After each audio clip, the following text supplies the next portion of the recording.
Eram as mãos dele que me acordavam no escuro.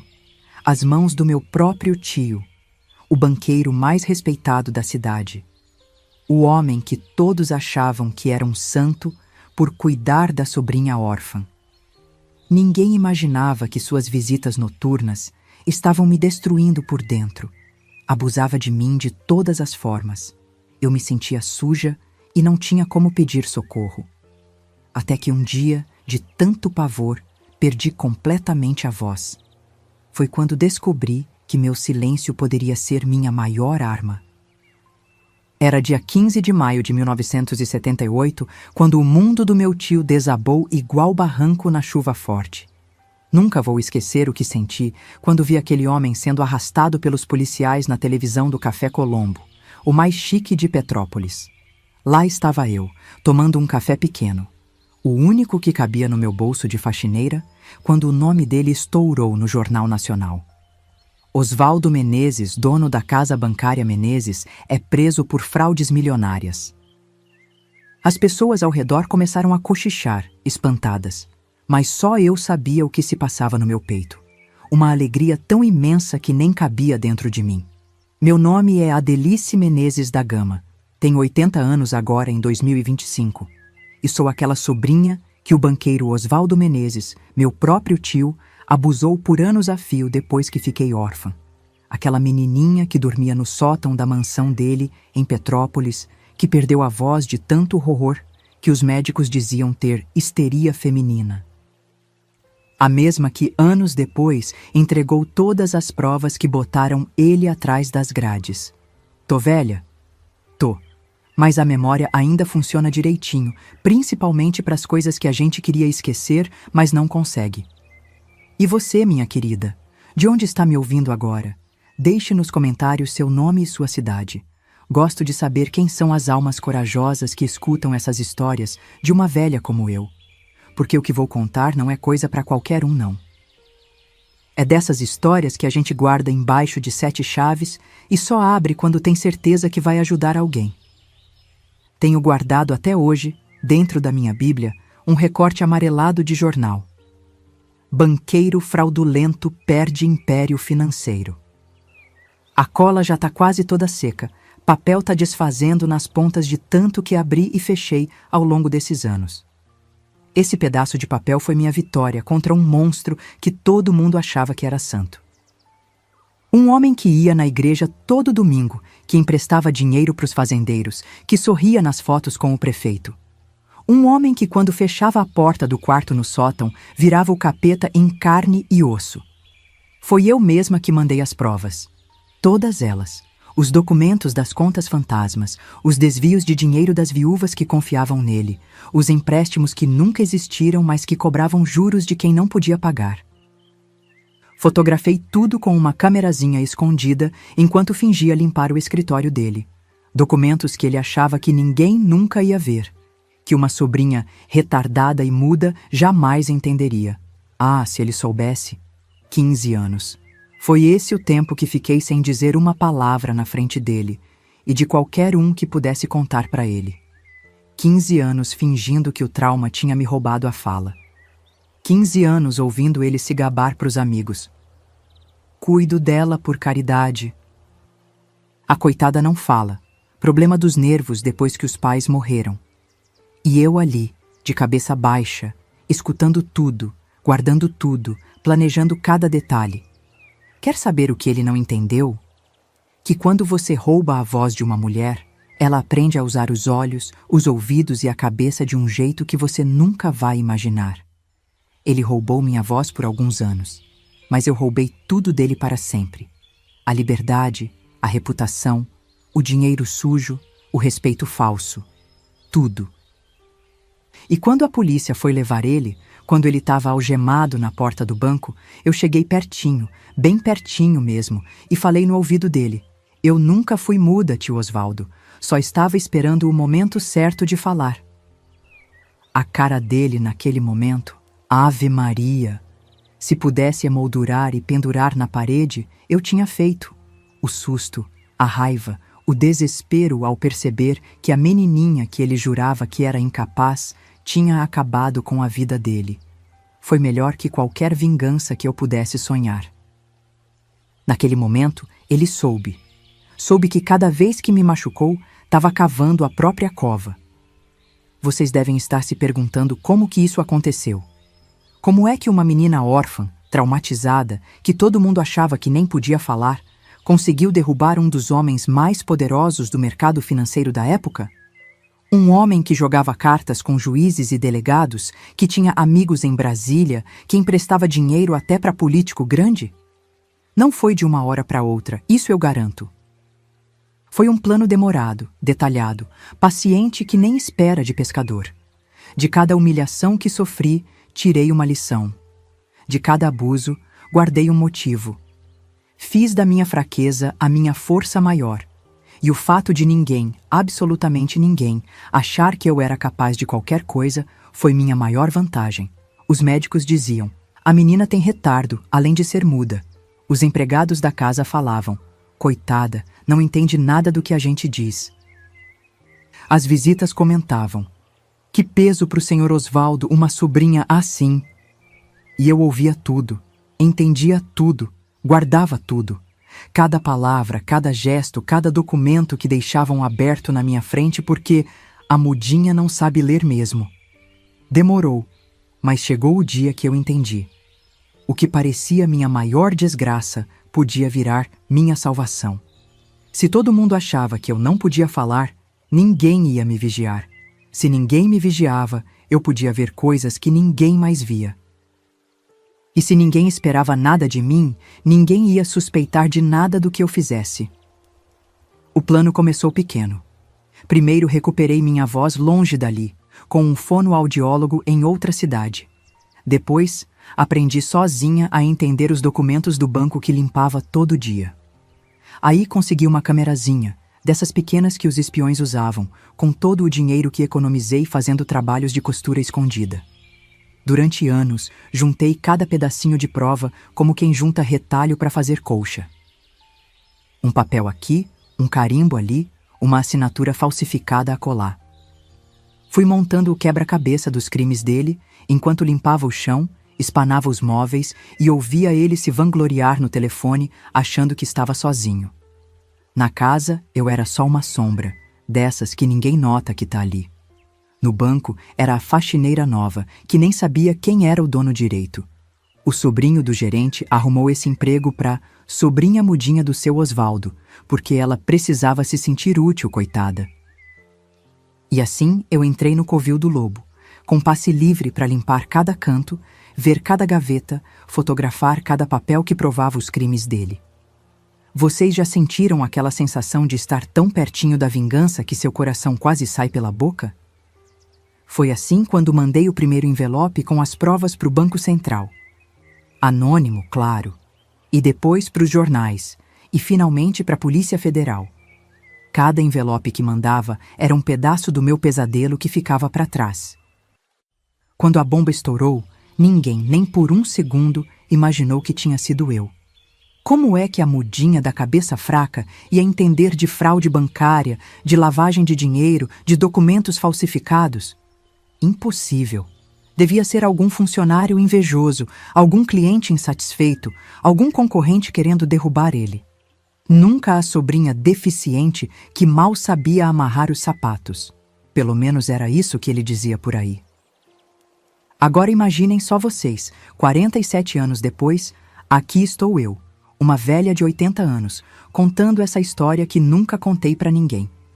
Uma história sobre como uma menina que todo mundo achou que tinha perdido tudo, os pais, a voz, a dignidade, acabou virando a mesa do jeito mais inesperado.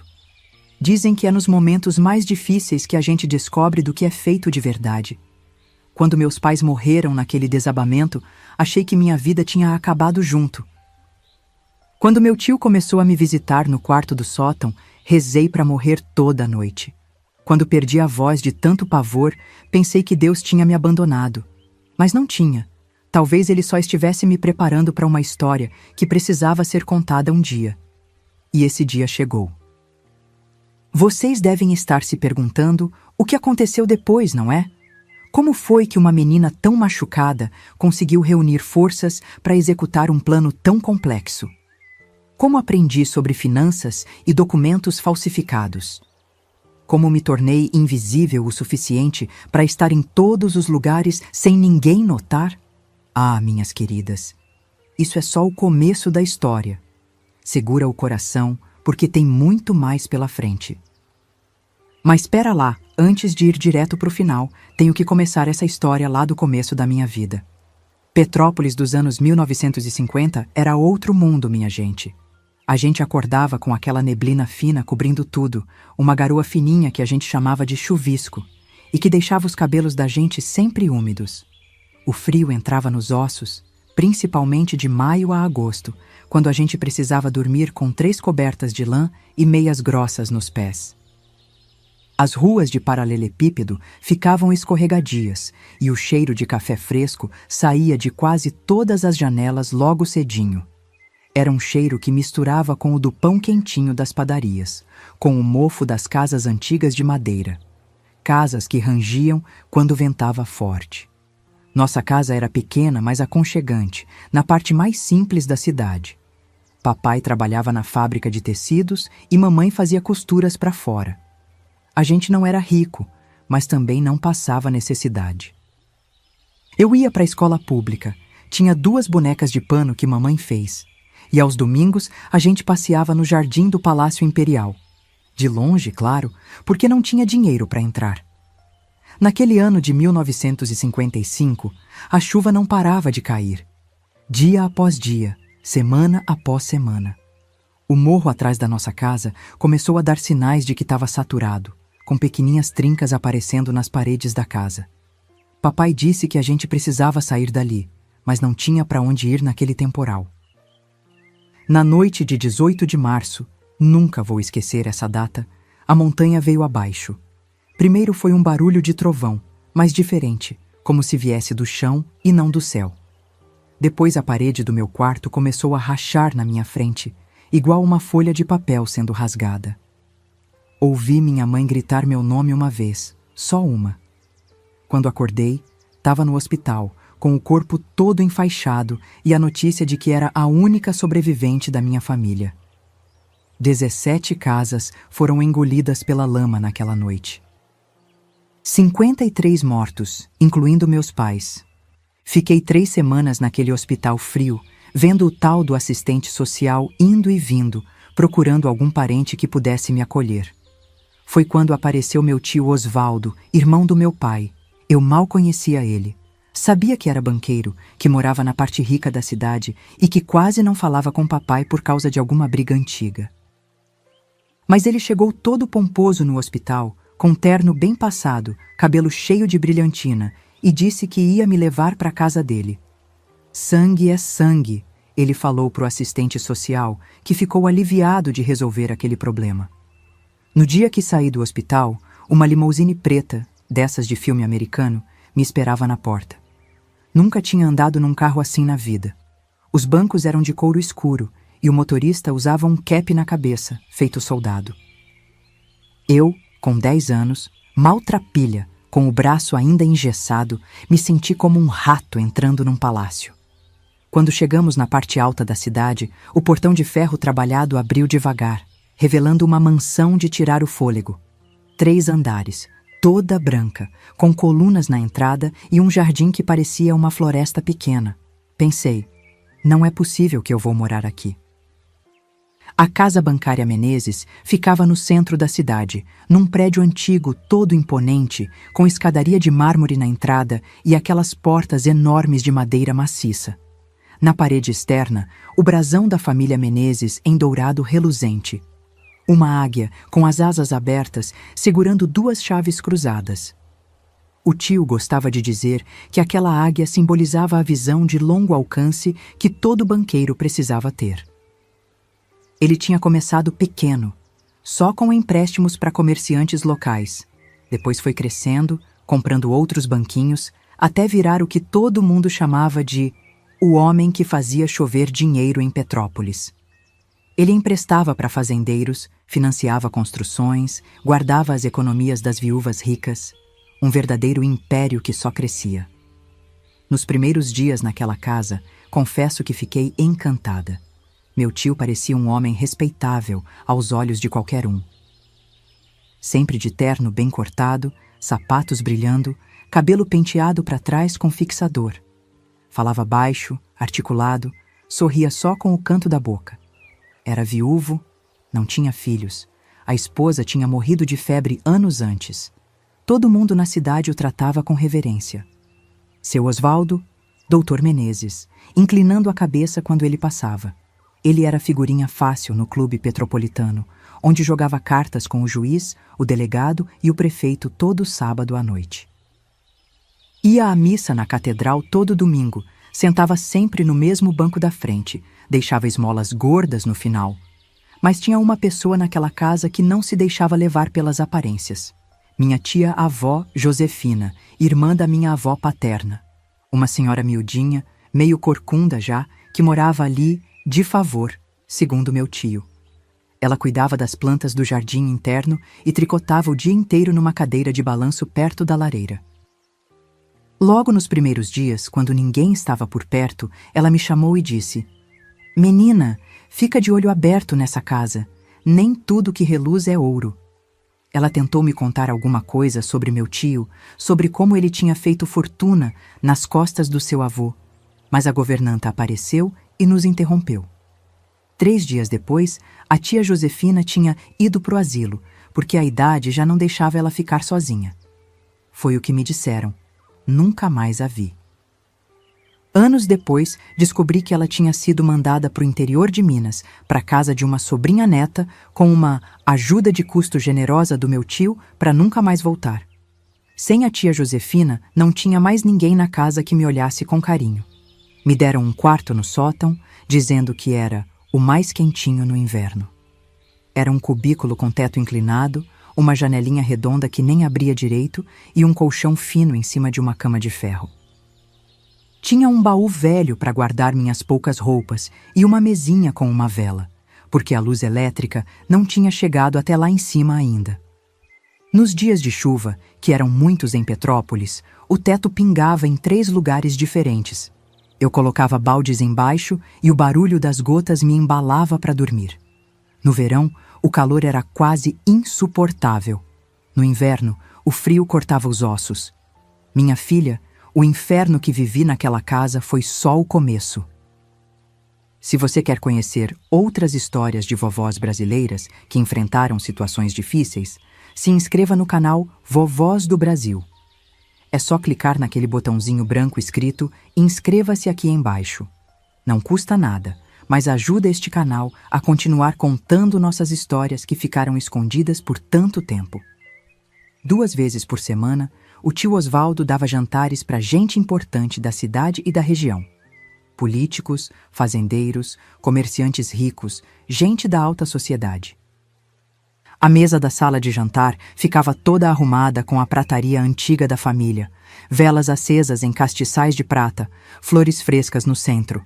A comida vinha em bandejas enormes carregadas pelos empregados, pernil assado, pato com laranja, bacalhau, vinhos importados de Portugal. E no meio do jantar, depois da sopa, meu tio sempre me chamava para conhecer os convidados. Eu descia do sótão toda arrumadinha, com um vestido azul marinho engomado, meias brancas até o joelho, sapatos envernizados. "Esta é minha sobrinha Adelice", ele dizia. "A pobrezinha perdeu os pais naquele desastre terrível. Agora está sob minha tutela. Faço o que posso para dar a ela uma vida digna."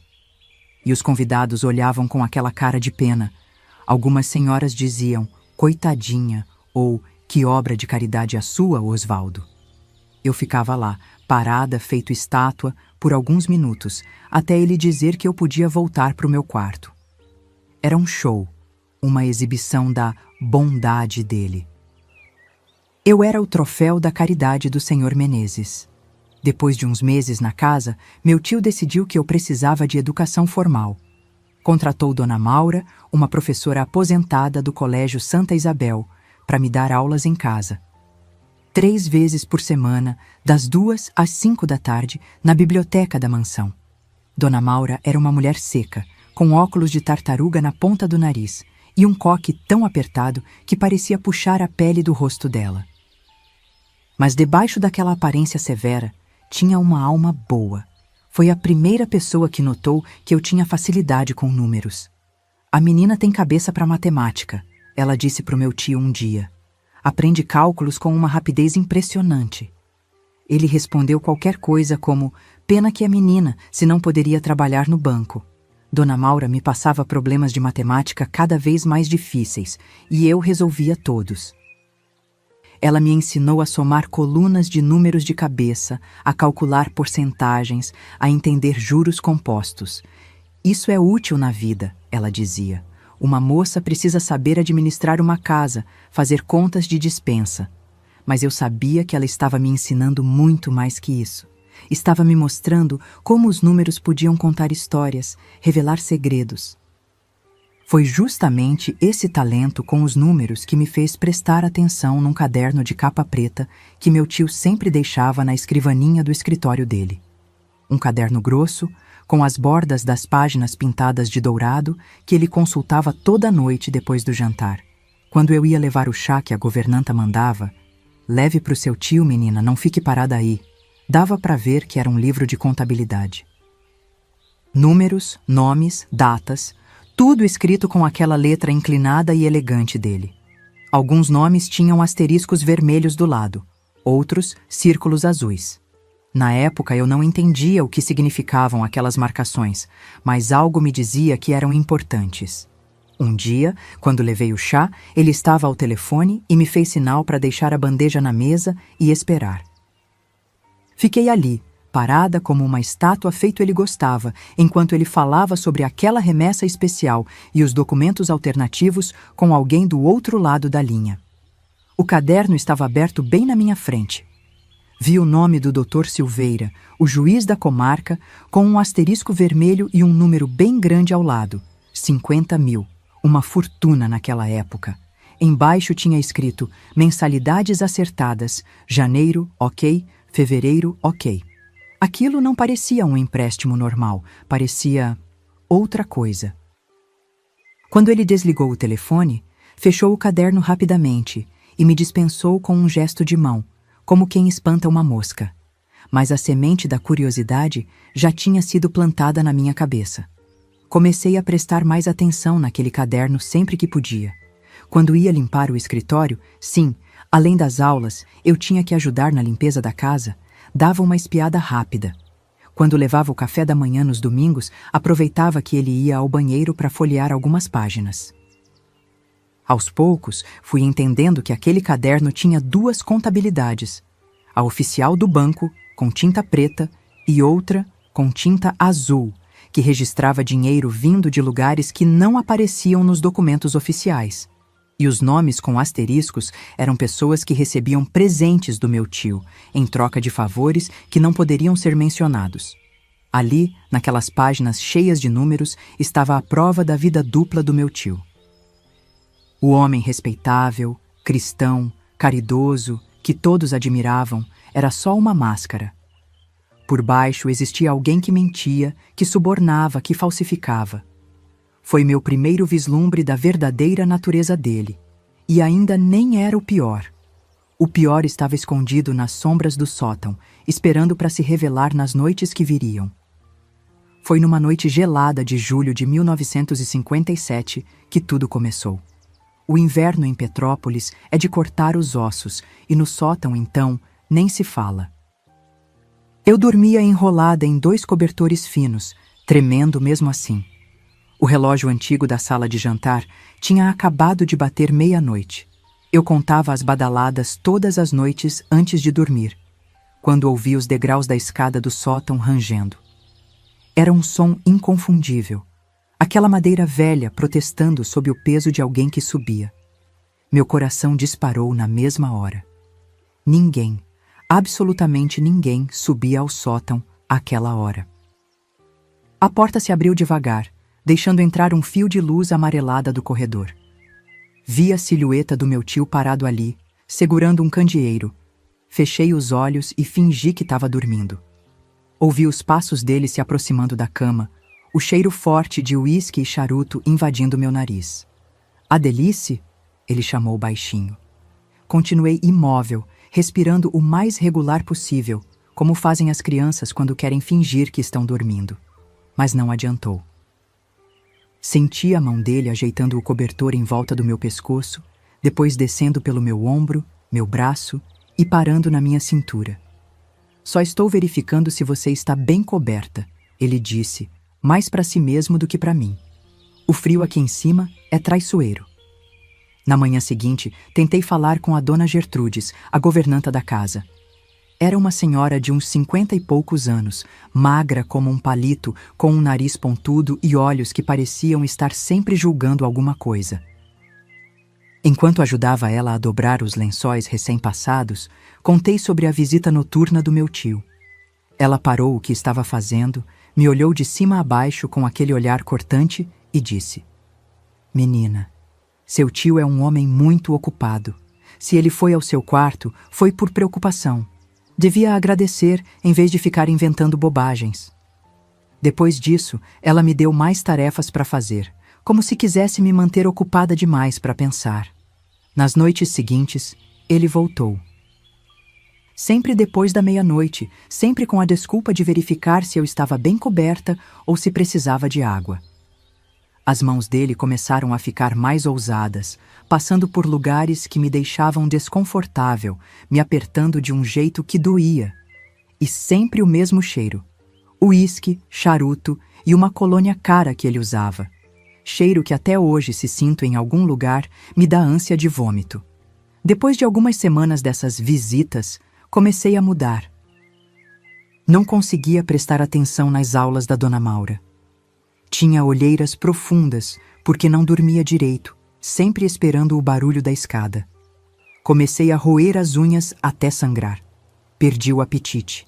Mal tocava na comida durante as refeições. Foi quando a Dona Maura, com aquele jeito direto dela, me segurou pelos ombros um dia após a aula e perguntou: "O que está acontecendo com você, menina? Parece que viu alma penada." Desabei a chorar. Contei tudo para ela, cada detalhe das visitas noturnas. Ela ficou branca como cera, me abraçou e disse que ia resolver aquela situação. No dia seguinte, Dona Maura não veio me dar aula, nem no outro dia. Quando perguntei para a governanta, ela disse que a professora tinha precisado viajar às pressas para cuidar da mãe doente no Rio. 2 semanas depois, recebi uma professora nova, Dona Circe, uma mulher jovem, de voz estridente e olhos que nunca olhavam diretamente para a gente. Quando perguntei sobre Dona Maura, ela mudou de assunto. Anos depois, descobri que meu tio tinha demitido ela na mesma tarde que me abraçou, e ainda fez questão de espalhar pela cidade que ela tinha problemas com bebida, para ninguém acreditar se ela falasse alguma coisa. As visitas noturnas continuaram, cada vez mais frequentes e piores. Cheguei a esconder uma tesoura debaixo do travesseiro, mas nunca tive coragem de usá-la. Ele era mais forte, mais alto, e principalmente ninguém acreditaria em mim se algo acontecesse com o respeitável banqueiro Osvaldo Menezes. Aprendi a me desligar, a deixar minha mente ir para longe quando ele entrava no quarto. Imaginava que estava num barquinho no lago do Palácio Imperial ou correndo pelos campos floridos que tinha perto da casa dos meus pais. Qualquer lugar menos ali.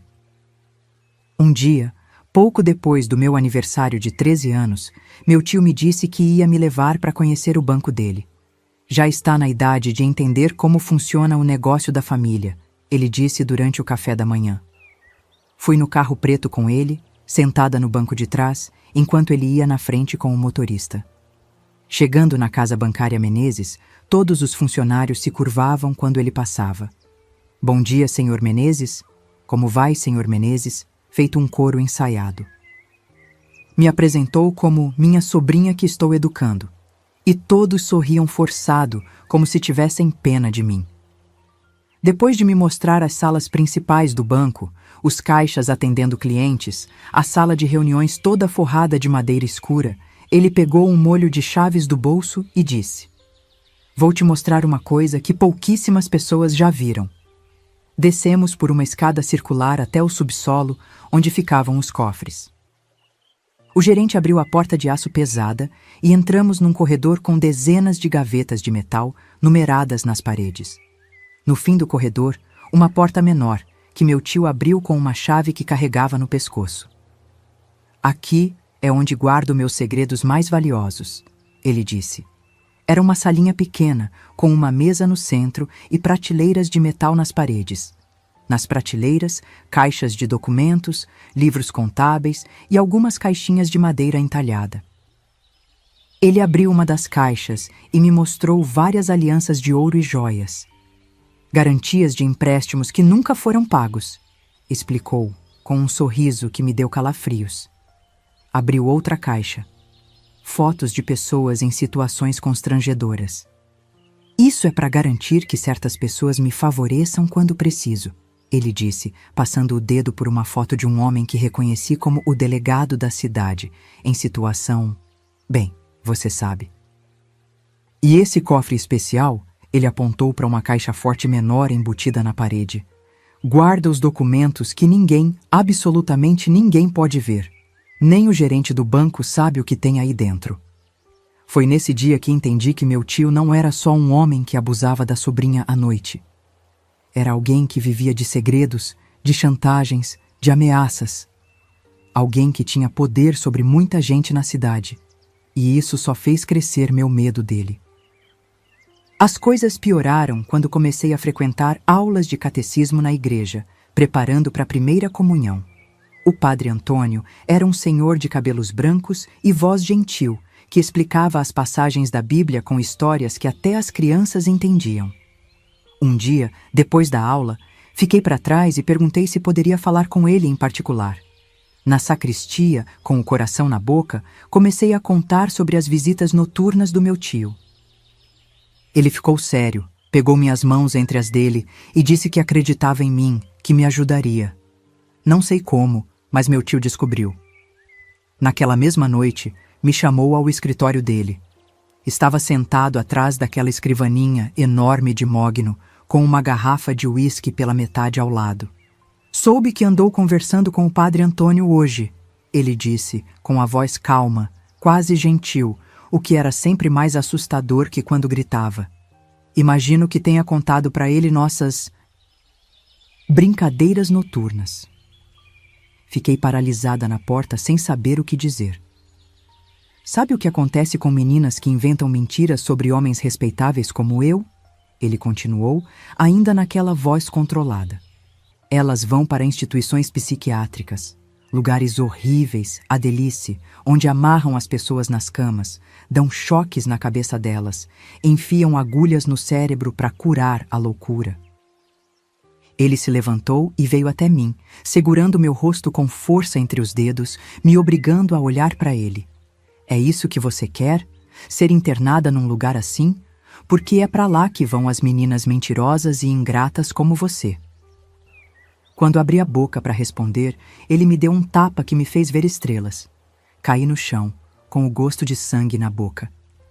Da próxima vez que abrir essa boca para contar mentiras sobre mim, não vai ser só um tapa.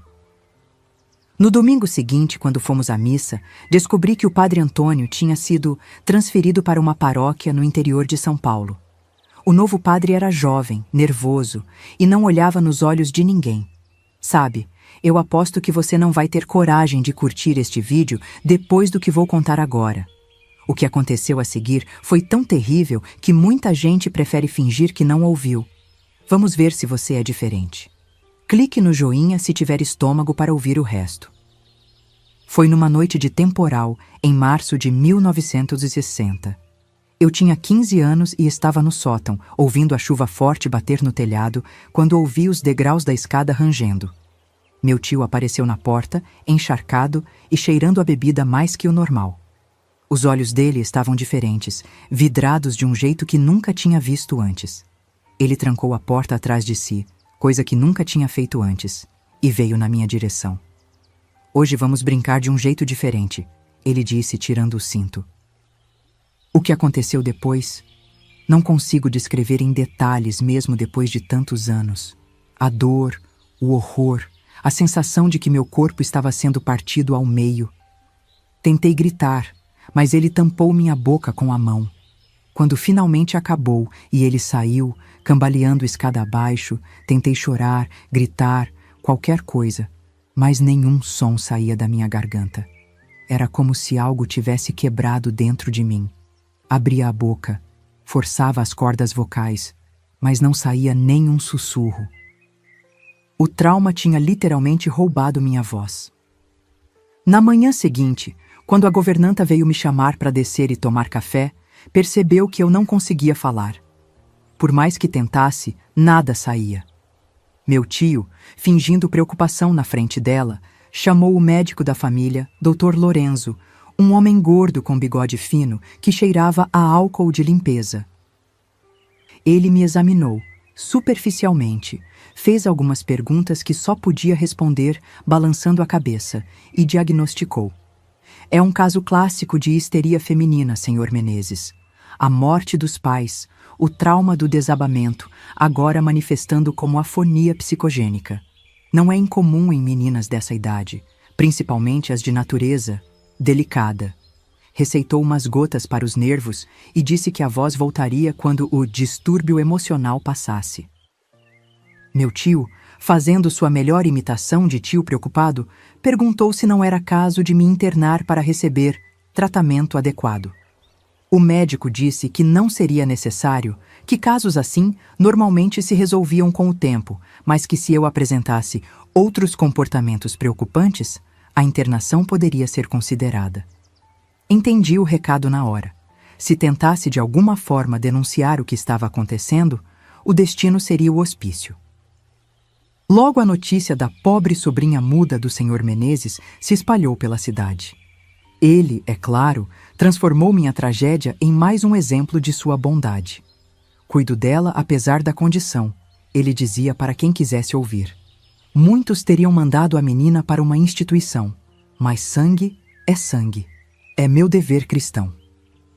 E ganhava tapinhas nas costas, elogios pela caridade cristã, enquanto eu ficava num canto, incapaz de dizer uma palavra, assistindo à farsa. Vieram outros médicos depois. Um neurologista do Rio de Janeiro que diagnosticou problemas nervosos congênitos. Um especialista em distúrbios da fala que disse que eu tinha bloqueio psicológico severo. Nenhum deles, é claro, considerou que eu poderia estar sendo abusada. Afinal, quem suspeitaria do respeitável banqueiro? Recebi tratamentos estranhos, compressas quentes no pescoço, gotas amargas na língua, até sessões onde tentavam me hipnotizar para desbloquear minha voz. Nada funcionou, claro, porque ninguém estava tratando a verdadeira causa. O pior é que, com o tempo, todos pareciam acreditar que eu também tinha problemas mentais. Além de muda, não é muito certa da cabeça, ouvi a governanta dizer para uma empregada nova. Como não podia me defender, como não podia contar minha versão, fui sendo reduzida a uma presença fantasmagórica na casa, alguém que todos ignoravam ou tratavam como incapaz. Depois que perdi a voz, meu tio me tirou completamente da escola. Ela não conseguiria acompanhar as aulas sem falar, justificou para as autoridades educacionais. Manteve as aulas particulares em casa, mas agora com uma professora ainda mais severa, que me tratava como se eu fosse retardada só porque não podia responder verbalmente. Os poucos amigos que tinha da escola não podiam mais me visitar. A menina precisa de descanso e tranquilidade, era a desculpa. Aos poucos, fui sendo isolada de todo mundo, confinada naquela mansão enorme que era a minha prisão. Os abusos continuaram, claro, ainda mais frequentes agora que eu não podia gritar, agora que ninguém daria ouvidos a uma menina histérica e muda. Foi o período mais escuro da minha vida. Muitas noites pensei em acabar com tudo, em pular daquela janelinha redonda do sótão. O que me impediu foi uma mistura de medo e uma pequena chama de esperança que, por algum milagre, continuava acesa dentro de mim. E então, num dia aparentemente comum de 1962, aconteceu algo que mudou tudo. Eu estava limpando o escritório do meu tio. Sim, Além de tudo, eu tinha que ajudar na limpeza da casa, quando derrubei sem querer uma pilha de pastas que ele tinha deixado na beirada da escrivaninha. Ao juntar os papéis espalhados, vi algo que me chamou a atenção. Eram duas versões do mesmo documento, um contrato de venda de um terreno. Os valores eram completamente diferentes, e as assinaturas, apesar de parecidas, tinham pequenas diferenças se olhasse com atenção. Um documento era claramente falsificado. Enquanto examinava os papéis, ouvi passos no corredor. Rapidamente guardei tudo de volta na pasta, mas guardei na memória cada detalhe do que tinha visto. Foi nesse momento que uma ideia começou a nascer na minha cabeça. Se meu tio tinha segredos documentados, segredos que poderiam destruí-lo, talvez houvesse uma forma de me vingar afinal. Agora eu só precisava de um plano. Naquela noite, depois de descobrir os documentos falsificados no escritório do meu tio, não consegui dormir. Fiquei virando na cama, pensando, até que de repente, como um raio em céu azul, tive uma revelação que mudou tudo. Era como se uma luz tivesse acendido na minha cabeça. Minha condição de muda não era uma maldição, era uma bênção disfarçada. Todos na casa, principalmente meu tio, tinham se acostumado a falar qualquer coisa na minha frente, a deixar documentos ao meu alcance, a não se preocupar com o que eu via ou ouvia. Afinal, quem ia acreditar na pobrezinha retardada que nem falar pode? Eu era invisível, um fantasma que passava pelos cômodos sem ser notado. E essa invisibilidade forçada, podia se tornar minha maior arma. No dia seguinte, comecei a observar tudo com outros olhos, cada canto da casa, cada pessoa, cada rotina. Percebi que o motorista do meu tio, seu Agenor, ia toda quarta-feira a Três Rios levar uns pacotes especiais para uma agência do banco de lá. Três Rios, uma cidade pequena a menos de 2 horas de Petrópolis, onde ninguém me conhecia. Uma cidade onde eu poderia ser outra pessoa, nem que fosse por algumas horas. Foi aí que o plano começou a tomar forma na minha cabeça.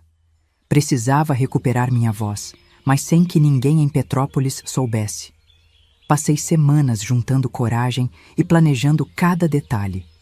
Poupei moedas de troco que encontrava pela casa, escondi uma muda de roupa simples numa bolsa de feira e decorei os horários exatos que seu Agenor saía e voltava naquelas quartas-feiras. Quando finalmente me senti pronta, numa quarta de sol forte em março de 1963, fingi estar com dor de cabeça e fiquei no quarto. Assim que o motorista saiu com o carro, desci pelos fundos da casa, atravessei o jardim sem ser vista e peguei um ônibus para o centro da cidade. De lá, outro ônibus para Três Rios. Meu coração batia tão forte no peito que achei que ia explodir. Em Três Rios, perguntei por escrito a uma senhora na rodoviária se conhecia algum médico que tratava problemas de fala. Ela me indicou o Dr. Paulo Mendes, um fonoaudiólogo que tinha consultório perto dali mesmo. Quando entrei no consultório, um senhor de cabelos grisalhos e óculos redondos me recebeu com um sorriso gentil. Expliquei por escrito que não conseguia falar há 3 anos, desde um acidente. Ele me examinou com cuidado, fez várias perguntas que respondi no papel e finalmente disse: "Não vejo nada de errado fisicamente com suas cordas vocais, minha jovem. Acredito que seu problema seja emocional, resultado de algum trauma, mas podemos trabalhar nisso."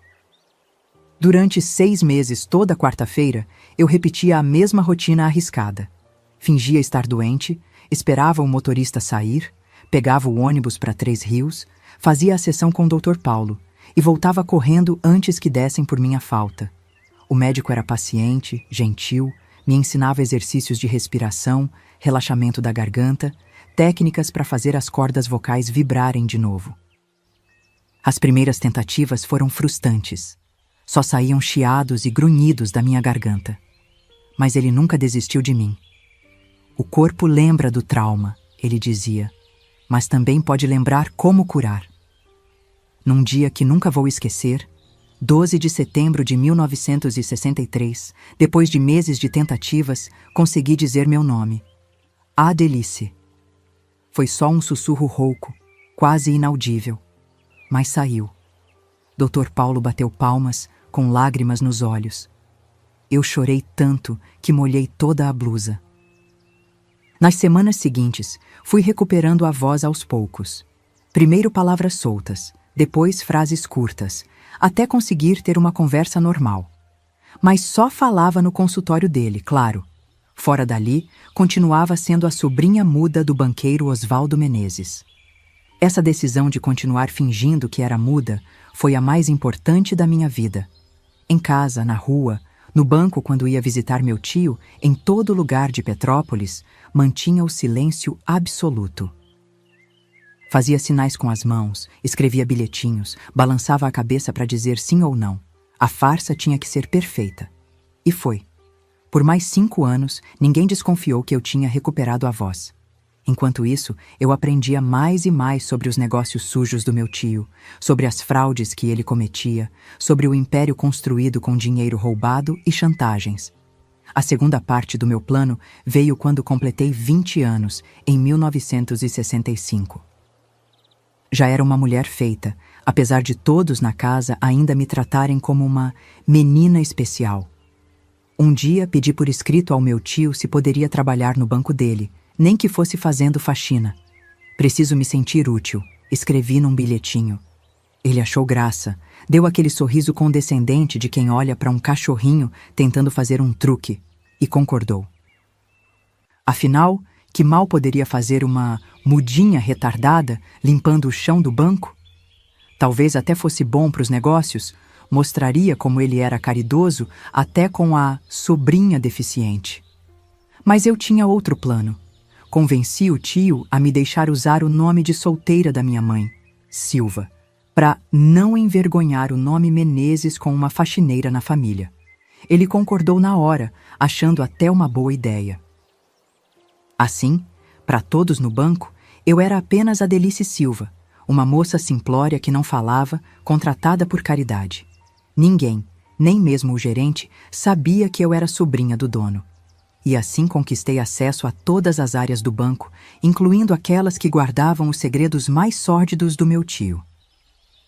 Enquanto isso, com o dinheiro que recebia pela faxina, mixaria, mas era alguma coisa, comprei algo que mudaria tudo.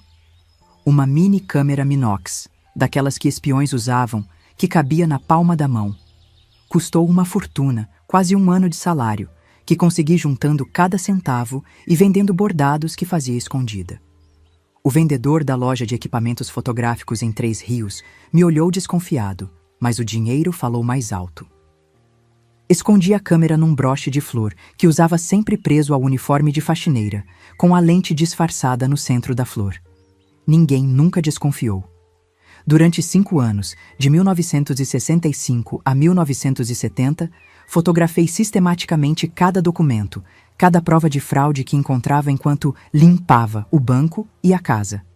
Aprendi a revelar os filmes num quartinho improvisado que montei no porão da casa, onde ninguém ia porque tinha fama de ser cheio de ratos.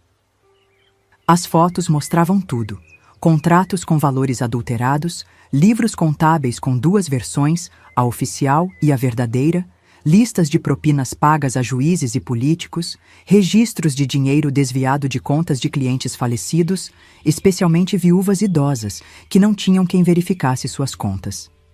O mais difícil era encontrar um jeito de fazer essas provas chegarem às autoridades, sem que suspeitassem de mim. A solução veio quando conheci seu Januário, um velho carteiro que entregava as correspondências no bairro rico onde ficava a mansão. Um dia, enquanto varria a calçada na frente da casa, percebi que ele mancava muito de uma perna. Ofereci um copo d'água que ele aceitou agradecido. Vi nos olhos dele uma bondade rara.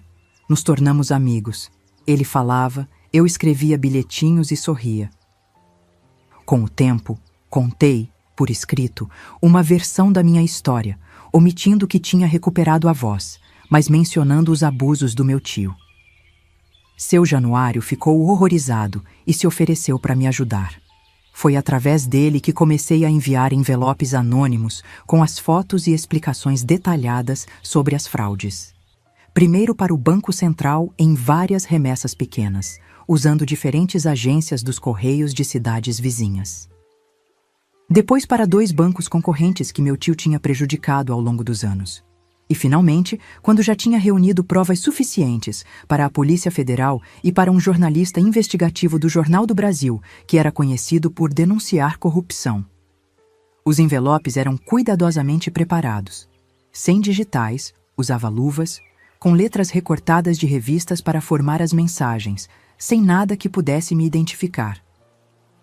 Seu Januário, que já estava aposentado nessa época, viajava para cidades diferentes, cada vez para postar os envelopes.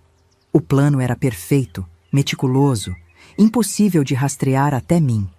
O dia em que tudo veio à tona foi 15 de maio de 1978, como contei no início dessa história. Lembro de cada detalhe como se fosse ontem. Era uma segunda-feira ensolarada. Estava no Café Colombo tomando um cafezinho, como fazia toda segunda, quando vi vários carros da polícia parando na frente da casa bancária Menezes. Homens de terno desceram apressados, mostrando distintivos. Minutos depois, o noticiário urgente interrompeu a programação da TV que ficava no café. Banqueiro Oswaldo Menezes é preso por fraudes milionárias, sonegação fiscal e desvio de fundos. Eu fotografei todos os documentos que provavam as fraudes dele durante 5 anos e enviei para as autoridades. É difícil imaginar, não é? Você acha que fui muito longe fotografando até as provas de que ele desviava dinheiro de viúvas e órfãos? O que você teria feito no meu lugar? Teria denunciado antes ou esperado como eu fiz? Ver meu tio algemado, sendo levado para a viatura policial na frente de toda a cidade, foi o momento mais doce da minha vida até então. A cara dele era de puro choque, de alguém que não conseguia acreditar no que estava acontecendo. O homem que se achava intocável, que tinha juízes e políticos no bolso, estava sendo tratado como um criminoso comum. Os repórteres se aglomeravam, as câmeras de TV filmavam, e eu, invisível como sempre, observava tudo de longe, sentindo uma mistura estranha de alegria e paz. Quando os policiais o colocaram na viatura, não resisti. Me aproximei, fingindo ser só mais uma curiosa na multidão. Quando cheguei bem perto, nossos olhos se encontraram. Ele me reconheceu, claro, mas o que viu nos meus olhos deve ter sido diferente do que esperava. Não havia mais medo ali. Havia triunfo. Me inclinei e sussurrei, só para ele ouvir. Eu nunca fui muda, tio Oswaldo. Só estava esperando o momento certo de falar. A expressão dele naquele momento. Meu Deus! Os olhos se arregalaram como se tivesse visto um fantasma. O rosto ficou branco como papel, a boca abriu e fechou, sem conseguir dizer nada. Agora era ele quem estava mudo de choque. Pela primeira vez em 15 anos, falei em voz alta na frente dele. E foram as últimas palavras que ele ouviu antes da porta da viatura bater e levá-lo para a prisão onde passaria o resto de seus dias. Quando a viatura se afastou, senti como se um peso enorme tivesse saído das minhas costas. Anos e anos de planejamento, de paciência, de dor contida, tinham finalmente dado resultado. O monstro que destruiu minha infância e adolescência agora estava enjaulado, e eu, a mudinha incapaz, tinha sido sua ruína. Naquele momento, sob o sol de maio, sozinha no meio da multidão que se dispersava, eu finalmente me senti livre. Mas a história não termina aí, minhas queridas. O que aconteceu depois, como reconstruí minha vida, como usei o que aprendi para ajudar outras pessoas, isso é outro capítulo dessa história. Um capítulo que mostra que a vingança pode ser apenas o começo de algo muito maior. Depois que meu tio foi preso naquele dia de maio, as coisas aconteceram muito depressa. O caso virou um escândalo nacional. Banqueiro respeitado operava esquema fraudulento há décadas, diziam as manchetes. Fiquei sabendo de todos os detalhes pelos jornais, assim como o resto da cidade. O julgamento foi rápido. As provas eram esmagadoras. Ele pegou 30 anos de prisão por fraudes financeiras, sonegação fiscal, desvio de fundos, falsificação de documentos e lavagem de dinheiro. Todos os bens dele foram confiscados pelo governo, incluindo a mansão onde vivi por tantos anos. O império financeiro desmoronou como um castelo de cartas. Oswaldo Menezes, o homem que aterrorizou minha juventude, morreu na cadeia 7 anos depois. Teve um ataque cardíaco na cela, segundo disseram. Não fui ao enterro, que teve pouquíssimas pessoas. A maioria dos amigos dele sumiu quando o dinheiro acabou. Não senti nem alegria nem tristeza com a notícia da morte. Só uma sensação estranha de que um capítulo tinha finalmente se fechado. Nem uma lágrima derramei. As minhas já tinham secado há muito tempo. Quando o processo de inventário começou, descobri que, apesar de tudo, eu era legalmente a única herdeira do meu tio.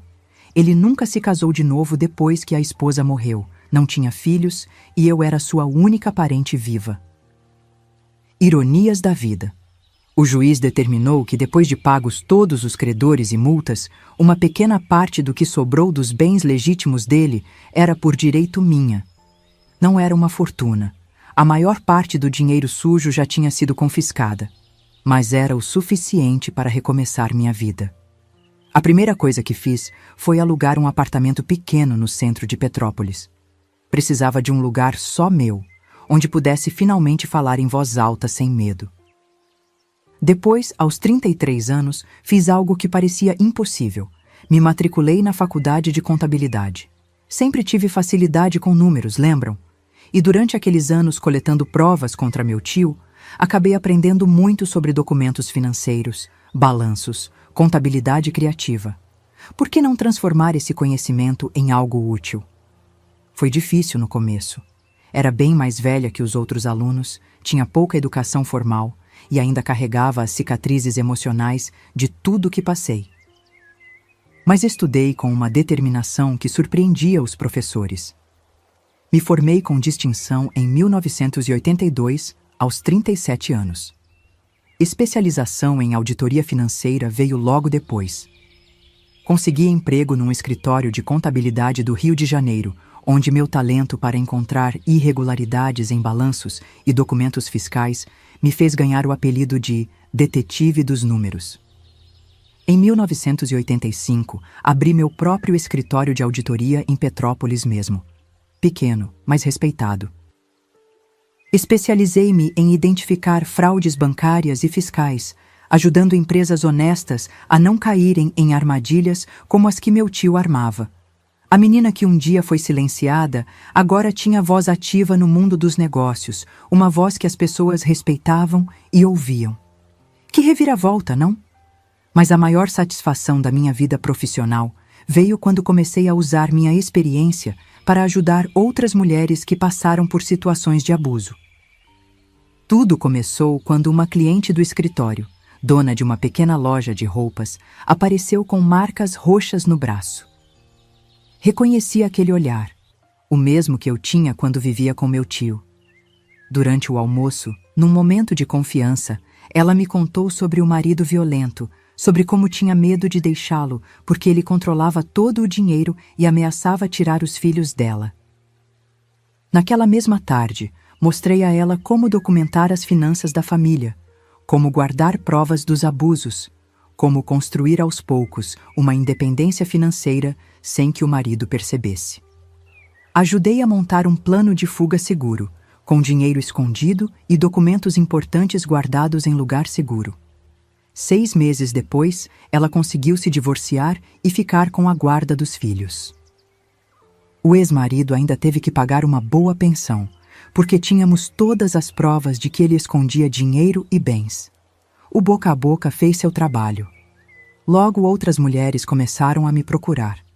Algumas vítimas de violência doméstica, outras de assédio no trabalho, algumas até de abuso sexual como eu.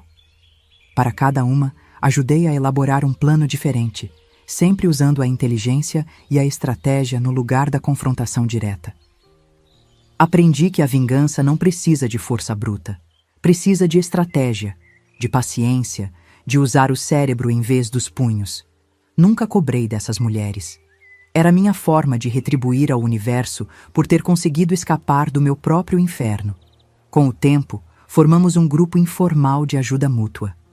Nos reuníamos uma vez por mês na sala dos fundos do meu escritório. Mulheres de todas as idades e classes sociais, unidas pela experiência do abuso e pela determinação de superá-lo. Algumas se tornaram grandes amigas, que tenho até hoje. Olhando para trás, vejo que o silêncio forçado que vivi por tantos anos me ensinou algo valioso: a observar. Quando você não pode falar, seus outros sentidos ficam mais aguçados. Você aprende a ler as pessoas, a notar pequenos detalhes, a interpretar sinais que passariam despercebidos. Essa habilidade me serviu bem na vida profissional e pessoal. Aprendi que às vezes é melhor ouvir do que falar, melhor observar do que agir impulsivamente. Muitas pessoas perguntam se me arrependo de ter esperado tanto tempo para denunciar meu tio. Se não teria sido melhor fazer isso antes, assim que recuperei minha voz. A verdade? Não me arrependo. Naquela época, com o poder que ele tinha, com os amigos influentes, com a reputação de homem respeitável, contra a palavra de uma sobrinha problemática, as chances de ser acreditada eram mínimas. Poderia até acabar naquele hospício que ele tanto ameaçava me mandar. Não. O caminho longo e paciente foi o certo. Reunir provas irrefutáveis, documentos que falavam por si mesmos, era a única forma de garantir que ele pagaria por tudo. Sei que muitas de vocês que estão me ouvindo agora podem estar passando por situações difíceis, talvez até de abuso. Talvez se sintam silenciadas, impotentes, sem saída. Meu conselho? Quando te subestimam, use isso como vantagem. Deixe que pensem que você é fraca. Deixe que acreditem que tem todo o poder. E enquanto isso, fortaleça-se por dentro. Aprenda, observe, planeje. A melhor vingança não é só fazer o abusador pagar. É você se reconstruir, mais forte e mais sábia. Hoje, aos 80 anos, vivo uma vida tranquila nesta casinha simples em Petrópolis.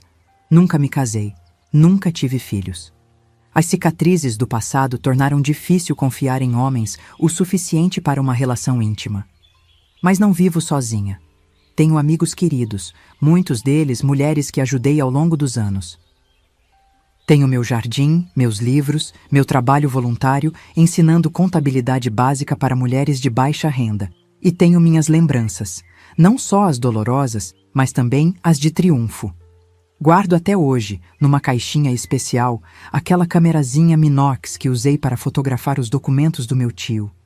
Às vezes a pego nas mãos, sentindo seu peso, lembrando como um objeto tão pequeno pôde mudar o curso da minha vida. É meu talismã, um lembrete de que mesmo nas situações mais desesperadoras, existe uma saída se você tiver paciência e inteligência para encontrá-la. A mansão do meu tio virou um centro cultural da prefeitura. Passo na frente dela de vez em quando e não sinto mais aquele aperto no peito, aquele medo que me dominava antes. As memórias ruins estão lá, claro, nunca vão embora completamente, mas estão em paz, guardadas num canto da minha mente que raramente visito. Prefiro focar nas memórias boas, nas vitórias, nas vidas que ajudei a transformar. O banco faliu logo depois da prisão do meu tio, mas o prédio ainda está lá no centro da cidade. Foi comprado por outro banco maior, reformado, modernizado. Quase ninguém na cidade hoje se lembra da Casa Bancária Menezes ou do escândalo que foi sua queda. As novas gerações cresceram sem ouvir esse nome. Mas algumas senhoras da minha idade, quando me encontram na rua, ainda cochicham. Aquela é a sobrinha do banqueiro corrupto. Não me importo. Prefiro ser lembrada assim do que como a mudinha coitada. Algumas pessoas perguntam se não fico com peso na consciência por ter planejado a queda do meu tio tão friamente, por tanto tempo. Minha resposta é sempre a mesma. A verdadeira justiça não é impulsiva nem emocional.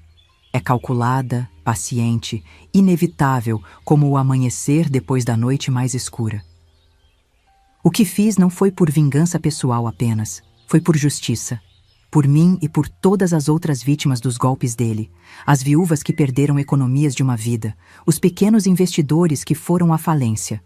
Ah, e aquele meu amigo carteiro, seu Januário, que me ajudou enviando os envelopes com as provas. Cuidei dele até o fim da vida. Comprei uma casinha confortável para ele, garanti que tivesse os melhores médicos quando a saúde começou a falhar.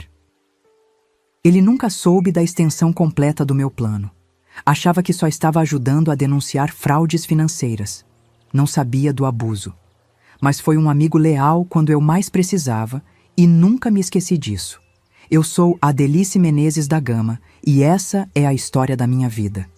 Se quer ouvir mais histórias como a minha, histórias de vovós brasileiras que não se calaram diante da injustiça, se inscreva no canal Vovós do Brasil. Suas vovós têm muito ainda a contar. Para se inscrever, é só clicar na bolinha no centro da tela. E se quiser conhecer outras histórias de vovós guerreiras que não desistiram, clique nos quadradinhos, com vídeos que aparecem agora na sua tela. Tem muita história boa esperando por você. Antes de me despedir, quero deixar um último pensamento, uma lição que aprendi da maneira mais difícil. Quem silencia uma mulher, nunca imagina que esse silêncio pode se transformar na arma mais mortal contra ele mesmo. Lembre-se disso sempre que alguém tentar calar sua voz.